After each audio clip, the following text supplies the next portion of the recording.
Balita ko na matalino daw to sa pag-aaral. Anak po, opo. Talagang inaiyak pag yung pinupuntan sa school. Ito ang kanyang mga marka. At nang ipakita nga sa akin ni nanay ang kanyang grado, ay dito ay talagang humanga ako ng sobra sa mga nakita ng mga mata ko. Ako'y natuto. Grabe! Wow! Makikita natin dito na talagang halos lahat ay line of 9. Pag may gulay na kalbasa, binabaon niya, lalagay ko sa garapon. Ay, ari na siya doon. Basta makatapos doon siya ng pag-aaral. Pero wala silang ibang gamit, guys. Ano lang talaga? Unan, tapos mga bag-bag dito. Iyan nga, kaya nagkaganyan, iniwan nga ng ina. Halos muntik na akong maiyak dahil nga naalala ko sa kanya ang aking lola at halos pares kami ng kalagayan noon. Malinis nga na yung bahay mo kahit na ganito lang. O, tinan mo, wala nga akong makitang kalat dito. Papainom po yan din sa akin.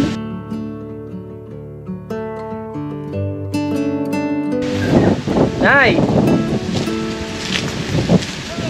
Magandang hapon po. Ay, umaga pala. Kayo nakatira dito, Nay? Opo. Ay, isa ka nagtatabo. Doon po sa aking kapitbahay, wala po kami gripo. May litrato ka ng apo mo? Opo. Patingin daw ako. Grade 9 Ako yun. pala nanay si Marcos. Ikaw baga. Ay, nagpunta kami dito noong nakaraan. Kaso, walang tao. Oy, ito mong aming bahay, Pasok kaganda. Alam mo na napakasimple ng bahay mo. Ganito ang isa sa masarap pag nasa probinsya talaga. Wala akong walang maipagpagawa ako. Wala akong hanap buhay. Tanong na ako sa. Sige lang po, Nay. Alam niyo yung tipo ng bahay ni Nanay, yung parang lagi natin sinasabi nung panahon noon na na napakasimple. Tingnan mo yung tungko nila, ayun nilutuan, di ba?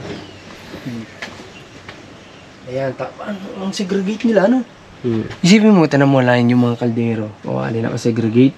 Tapos hindi lang yan, tingnan mo yung mga planggana. Ang linis, di ba? Malinis sila. Saan po na? Tingin. Pasok kami. Pasok. Sige. Sa aming bahay na sira. Ayos naman, miski sira, hindi naman sira ang natahan. Yun ang maganda. Ay, ibig sabihin, Nanay, yung nakatira naman daw hindi sira. Ari, utoy, Ay, ito yung apo ni Nanay. Gandang bata pala. Oo, naku, bonsong-bonso ko yan. Ilang taon na ito, Nay? 14 lamang po yan. 14 years old. Balita ko na matalino daw to sa pag-aaral. Anak po, opo. Talagang inaiyak pag yung pinupuntan sa school. Ito ang kanyang mga marka. Ipong po ito, ha. Ayan, Ipong po yan. At ako'y natuto. Grabe. Wow. May ganito palang grades talaga. Talaga naman natuto. Grabe. Guys, ang pinakamababa na siguro sa kanya dito, itong 89. Lahat line of 9. Grabe. Sobrang talino niya, Nay, no? Oo, totoo. Ito mga niya, Bigyan ng kanyang maestra. Kung alin baga diyan. Pati nga po ako ng litrato niya. Hanapin ka kung maghahanap. Kung alin siya dito. Nadyan Tinuro sa akin, di ko na makalimutan. Dito lang, baka dito. Yung Tudorans, kung mahanap mo. Wala siya dyan. Ay, ito yata. Ay, hindi. Yan, baka yan. Tama ba? Ito? Di ba ito na pinakakita? Saan kayo? Ano ba ito? Ay, ito. Naguhula. Ang hirap na yanapin, Nasaan ka? Magkakamukha halos eh. Saan siya na yung school niya? Saan? Diyan ho tayo sa palahanan. Saan yung palahanan, Nay? Diyan, sa Alabasan. Anong grade na siya, Nay? Grade 9. Grade 9 na pala, guys. Ano pangalan ulit, Nay? Si Ivy po. Si Ivy. Ito, hindi ito. Parang malabo na rin ang Sabi ko nga, itong nakaputi. Baka yan nga yun. Dahil bata pa siya din grade 6. Nay, kayong dalawa lang magkasama dito. Sino po nagpo-provide ng pagkain nyo? Ganyan. Di nasahor kami. Kasali siya sa purpose. Yun ang inaasahan niya. Tapos, ang nakukuha namin doon, 3.7. Di, yun bibili ko ng kalahating bigas. Tapos yung 1.5, di, pababaon ko sa kanya, pambilang ulam. Ganyan. Paikot-ikot lang. Paikot-ikot lang. Ang gulay naman niya, kung may tinanim diyang ilang talong, di, yun na lamang dahon ng kamote. Tapos puso, yun na lang, paikot-ikot lamang yun sa kanya. Pag may gulay na kalbasa, binabaon niya, lalagay ko sa garapon. Ay, ari na siya doon. Basta makatapos daw siya ng pag-aaral. Grabe. Ito yung kapatid niya. Kapatid din ay magandang lalaki din.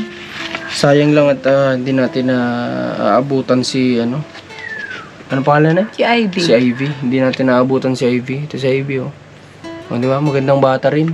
Tapos, ang importante doon ay napakasipag mag-aaral. Di ba? Tapos, Nay, ano naman yung naitutulong dito sa'yo ni Ivy kapag ano, mga gawain? Naglalaba, nag-iimis, ibigay ng aming bahay. Balita ko siya doon ng wadi ng kahoy. Mga panggatong ganun. Gayon. Tulong-tulong kami. Tinutulungan ako. Matanda na ko. Ako'y 70 na. 70 ka na pala, Nay? Ano lang ang aking katawan. Malakas pa. Dahil ako'y pa. nainom ng energy, hindi akong papawala. Masarap naman ang katawan eh pagka nakainom. Okay, Nay. Nabisita kami dito, Nay, kasi gusto ko sanang tingnan ko ano yung may tutulong ko kay Ivy. Kung pwede namin maging scholar, no? Kung ano yung... kasi, Nay, kami ngayon ay nakafocus sana kami talaga sa estudyante. Yung nakikita kong masipag, mag-aaral, mabait sa kung sino ang nag-aalaga sa kanya. Yung tumutulong siyempre sa mga gawain, sa bahay, ganyan. Yung ay nga pong yun, maliit pa yun. 1 taon, 9 na buwan mahagip ko yun. So, ano, Nay, kailan kaya siya nandito? Sabado. Ngayong Sabado. Okay, so baka linggo pa kasi kami makalabas ng ospital kasi manganak yung misis ko nung Sabado ay. So baka linggo kami makalabas. Paano ba ito? Gusto ko sana siyang makausap na eh. Kung hindi man ngayong Sabado, kung hindi man ngayong linggo,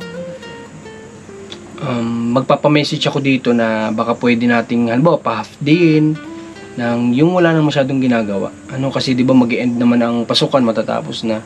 So kung halimbawa may araw na wala masyadong ginagawa, mag-message ako dun sa barangay dito. May contact naman kami na pasabihan sa iyo dito na pupunta kami ng ganung araw para half day muna siya. Ano? Paiusap na lang muna sa teacher. Basta't yung walang ginagawa masyado.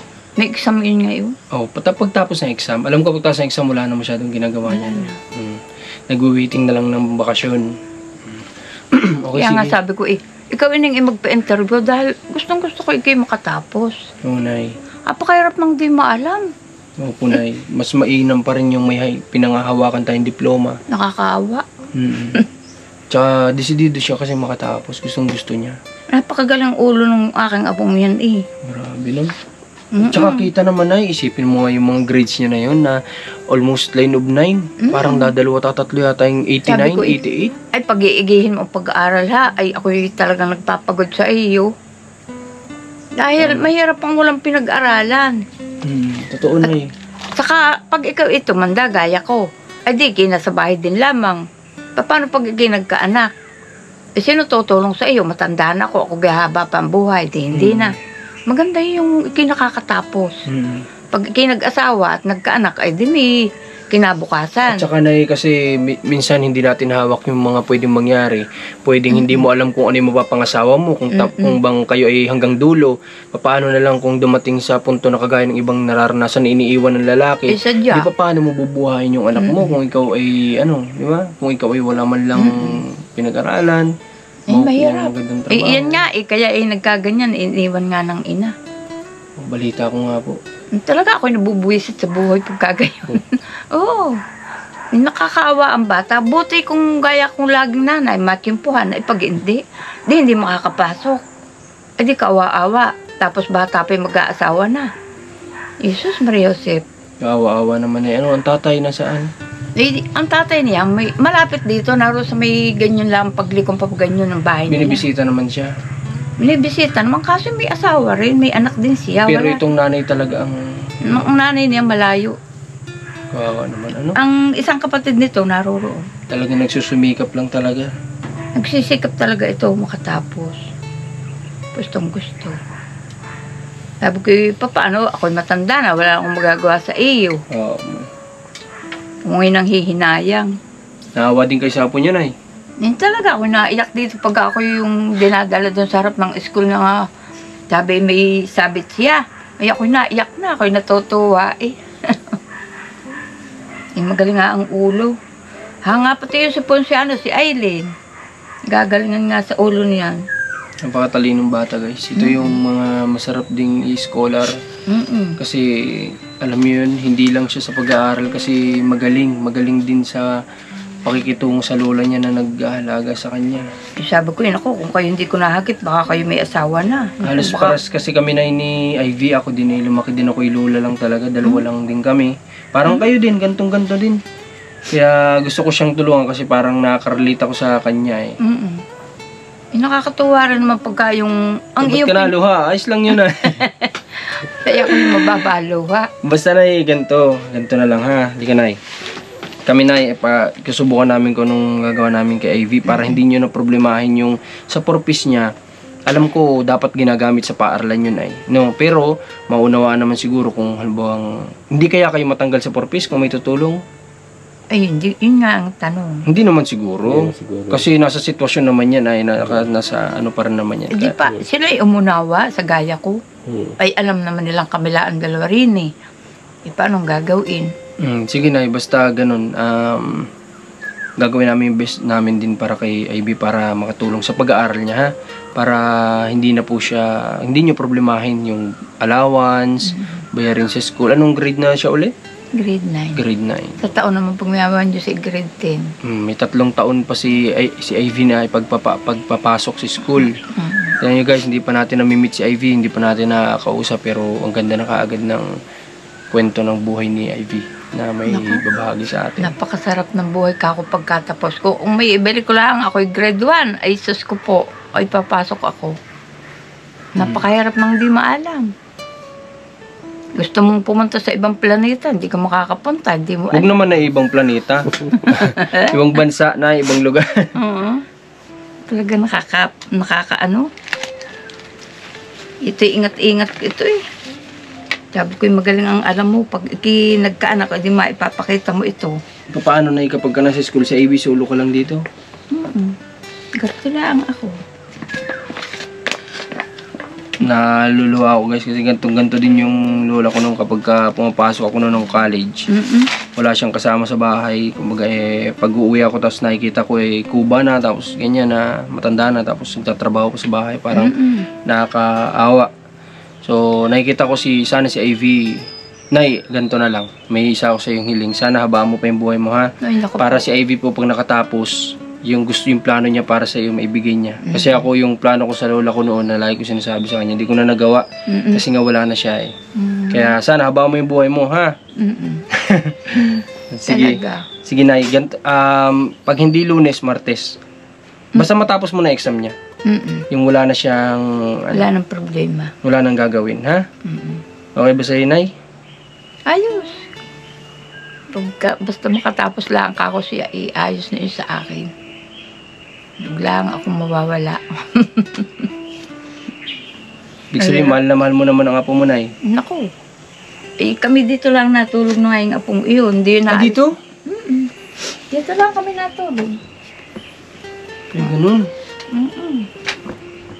Wala namang mga ano. Tsaka alam mo na yun, nakita ko, napansin ko dito sa bahay niyo, wala kayong gamit. Wala tamang aming mga Dorobac. Pinagpalitan-palitan ko lamang yun. Wala Nagiba nga ito ng bagyo. Ang bubong namin yan. Nay, dito, kumusta? May tumutulo ba? Wala naman. Wala nang awa ng Diyos, ano? Basta Kaninong damitan ito, Nanay? Sa inyong dalawa na? Ito? Grabe, kaya sinisilip ko kasi yung bahay nyo nung papunta namin. Walang gamit. Pabigyan natin si Nanay ng pasalubong, guys. Syempre, kaya nga tayo namili ng bigas para kapag may makita tayong pwedeng bigyan ng pasalubong, mabigyan natin. Ito bibigay ko muna kay Nanay, tapos pag nakausap natin si Ivy, doon natin malaman kung anong pwede natin ibigay ito. Nay, may pasalubong muna ako sa'yo, Nay,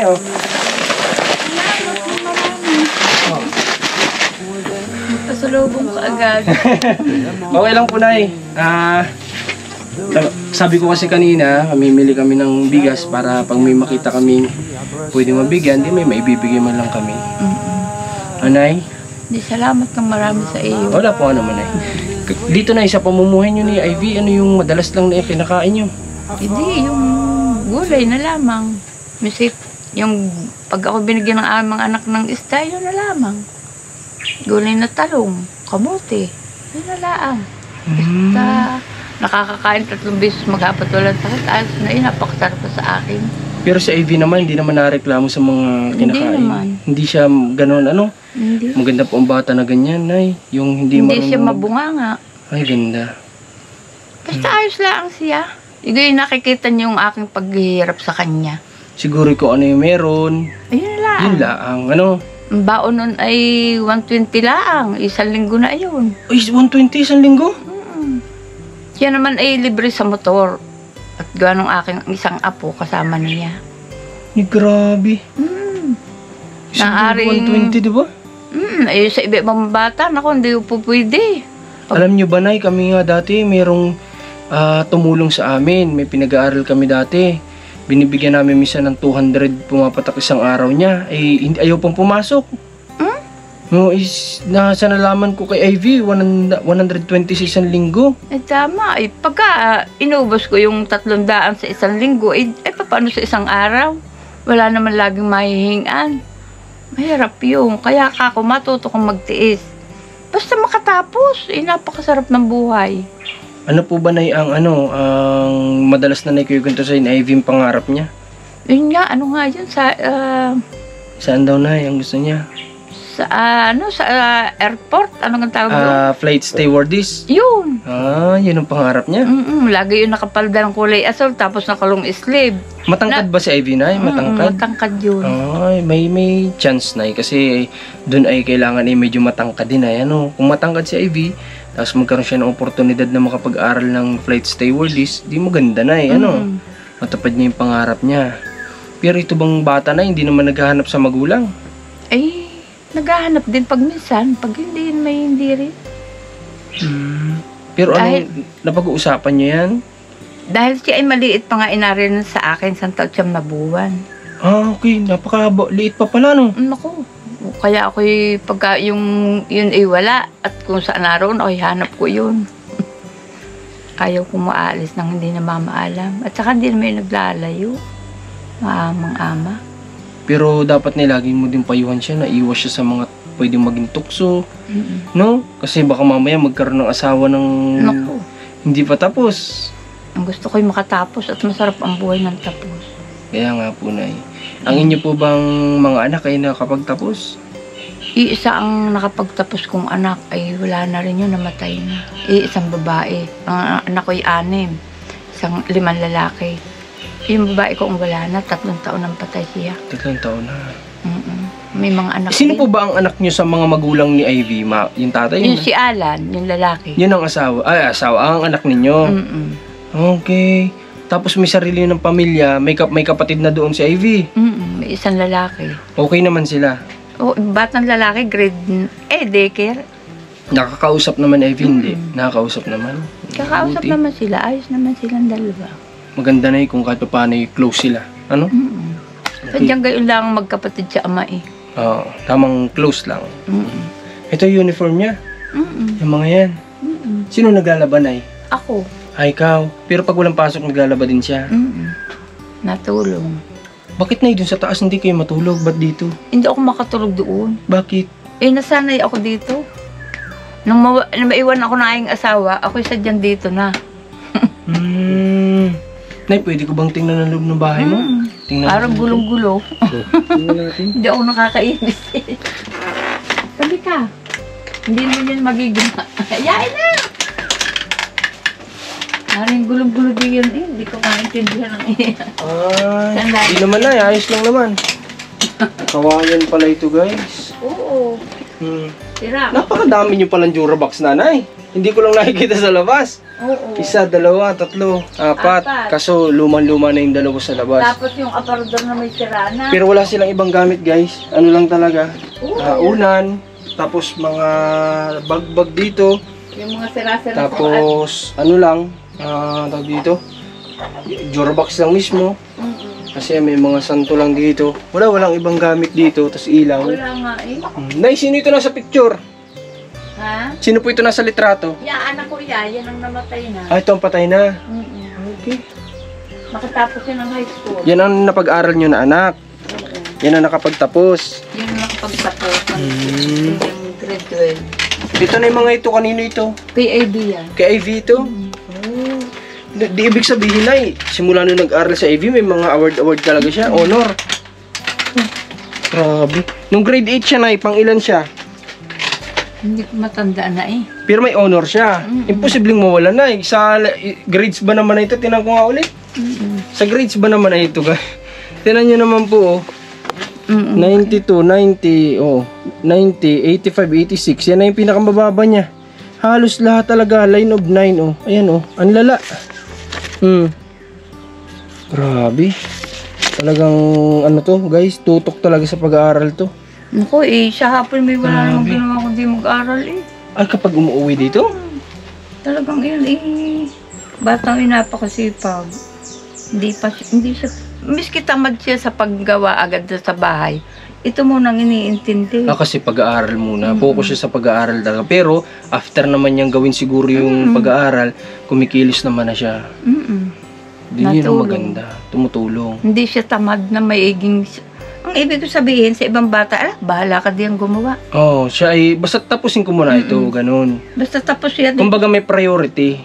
May prioridad siya, yung pag-aaral muna. Hindi siya pabaya. Okay. Ito ba na lupa na ito, sarili nyo? Hindi naman utoy. Kanino po ba itong lupa? Itong lupang ito, naninirikan lamang kami. Pero itong Doon sa bahay, sino po ang nagpagawa? Ay di, yung aking asawa po. Nanay na Yumao. Ay sa tanda na ng aming bahay na ito, 1992 pa kami nagparito. Nakatira dito. Pero kayo na itubong ano kayo? Dito lamang. Dito talaga kay San Juan. San Juan ito na, di ba? Okay. Ivy hindi umuwi ng tanghali, Nay? Hindi may binalot na yun. Anong ulam niya ngayong araw? Ay di, yung tuyo at saka yung tawag dito, yung itlog. Ay tuyo, yung piniritos na galunggong. Tapos may itlog. May itlog. Lamang. Hindi si Ivy kagaya ng iba guys na, Di na mga bata na ayaw ko niyan. Di ba? Pagtatawanan ako niyan sa school. Bubulihin ako niyan. Pero si Ivy hindi. Hindi, may gulay na kalbasa, yung nagdadala kagayon sa garapon. Okay, dala-dala na, walang problema doon. Basta ang gusto ng bata ay talagang makatapos. Sa ibang bata, kaya pa ako magdadalang gulay na yung kalabasa. Madaming ganyan na bata na Yung kapag pinabaunan mo na ng ano ay ayaw. Yung iba, babaunin tapos tatapon sa school. Yung hotdog, sasabi, ayaw ko na yan, masama yan. Jesus, ay yun ay nagdadala. Ano na ang pinakang talagang grabe na binaon ni Ivy sa pagpasok? Yung inulam niya, ano ang pinakang ano niya? Sa tingin mo? Na naipabaon mo sa kanya? Yung pinakamalala, like tuyo, anong. Yung lamang tuyo at saka yun yung mga pinirito sa lambay, talong, ganyan. Pero nakapagbaon na rin siya ng tuyo. Galing Nung grade 6 ako. Ayun yung gusto ko guys, yung hindi maselan, hindi maarte. Kasi iba na kasi ang henerasyon ngayon guys. Alam ko baka may mag-comment na ako nga nung estudyante. Noon po yun. Kahit naman mga magulang ko ang baon nga bayabas lang ay. So iba kasi noon, iba ngayon. Yung sa panahon ngayon guys, ang mga kabataan, na yan, may ayaw na niya ng mga ganyan. Maarte kasi ang sasabihin niya lagi ay yung sasabihin ng kaklase niya sa kanya. Noon talagang pag pumasok ang mga estudyante noon, meron lang dyan kahit anong prutas. Bayabas nga, ganyan. Kwento ng magulang ko, ayos na daw yun. Ayos na.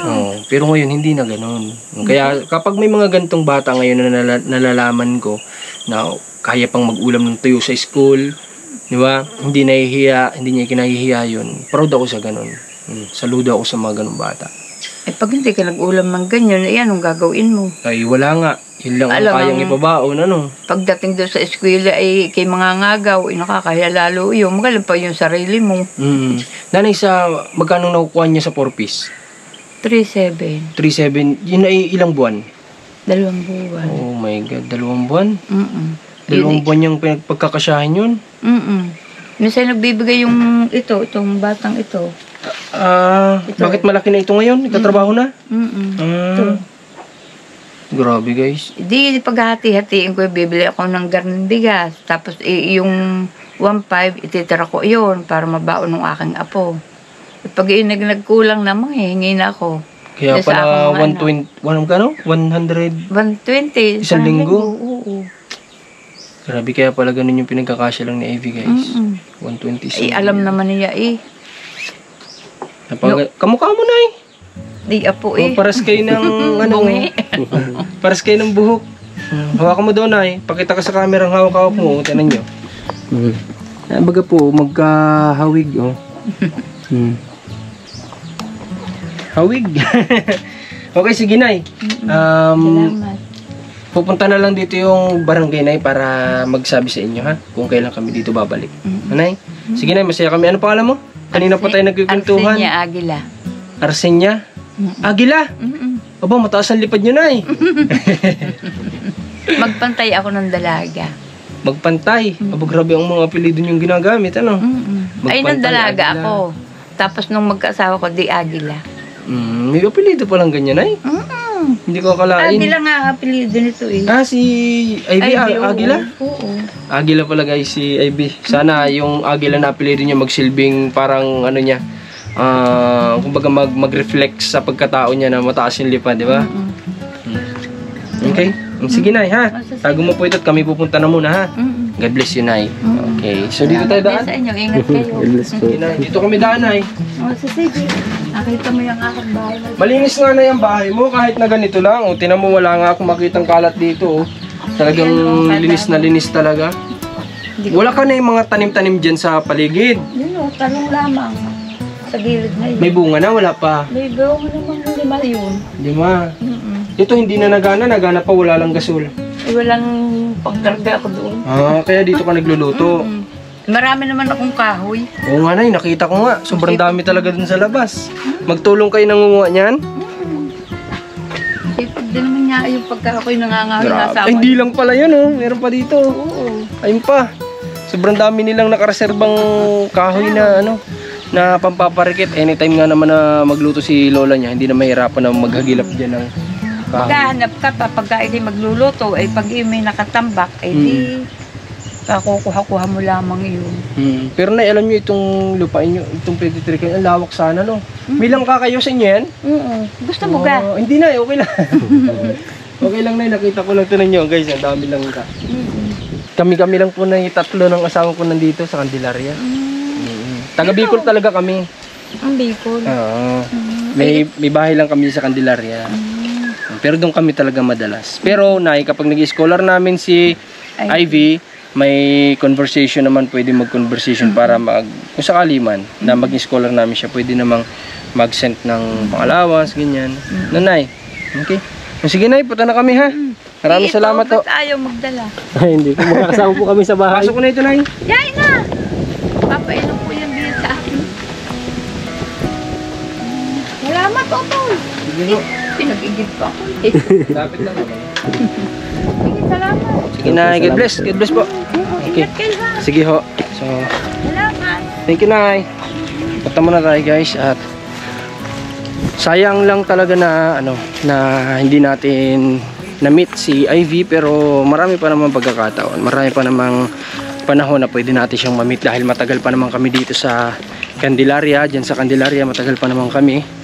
So marami pa pagkakataon na pwede tayong bumalik-balik dito. Babalik at babalik tayo dito hanggat hindi natin nakikita, nakakausap, nami-meet si Ivy. Gagawin natin yung best natin para sa kanya kasi nasa nakita ko na grades ay pambihira talaga. Sobrang taas talaga guys. Sobrang bilib ako sa ganun kasi nga kung ilalagay ko yung sarili ko sa pag-aaral noon, sa pag-aaral niya, ay napakalayo talaga ng mga grado ko sa grado niya. Kaya alam kong nagsisikap yung bata. Kaya tayo naman bilang ito yung mission natin, dito tayo nilaan ni God, ay gagawin natin yung makakaya natin, sa abot na makakaya natin, makapag-scholar tayo ng estudyante, no? So maraming salamat sa pagsama sa amin. Suportahan nyo din si Rans TV andito. At suportahan nyo itong vlog na to. Huwag nyo kalimutan i-share. para sa ganun mas makatulong pa tayo. At salamat sa tulong ninyo lahat. I'm way behind, but I'm catching up, even if it takes time. On these fields of snow, I'll sing it out, my song for you. Just leave